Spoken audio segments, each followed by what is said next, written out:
ka agad. Ano ba naman itong batang to? O, ayan, tsaka ka umaray. O, di ba hindi masakit? Aray-aray ka eh.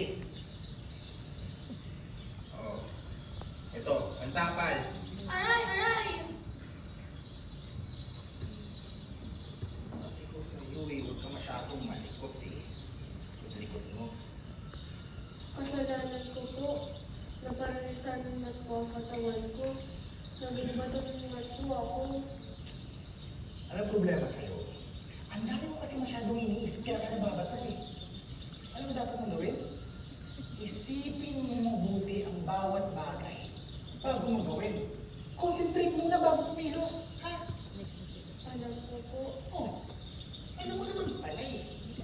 Kaya lang, kapag po nagkakagulo, natataranta po ako. Ay. Sambang, Po? ikaw gagawa ng lahat ng gawing bahay buong linggo. Bakit ako naman? Itong si Jubal, yung nakipag-away sa mga ngaso kasi pinagtanggol niya yung sarili niya. Itong si Omar, dinuraan niya yung mga ngaso kasi pinagtanggol niya si Jubal. O ikaw, pinirador mo yung mga ngaso kaya nagalit. Pero sarili mo iniisip mo eh. Oo, may mapagalitan. May malalagot sa akin mamaya. Oo, asan ba pangalo ko? May papaluin akong mga bata, malilikod, ano? Ha? Tigas ng ulo nyo ha? Ah!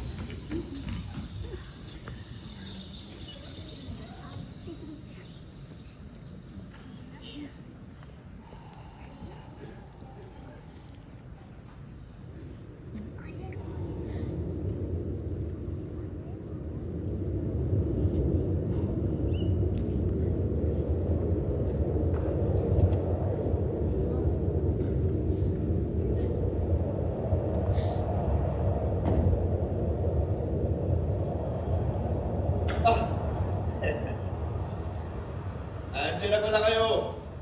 Kanina pa kayo hinihintay.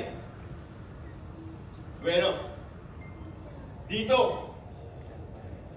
Dito ang dinadaanan ng mga salamangkero patungong sa Mati.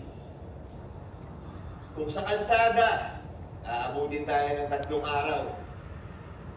Pero dito, bukas na bukas, nandun na tayo. Hindi, sandali. Dito tayo. Bakit? Hoy, bakit nandyan yung gablong mo, Jabal? Hindi ba kayo naghihinala kung bakit ang ganda-ganda ng daan dyan? Hindi. Ganda nga eh.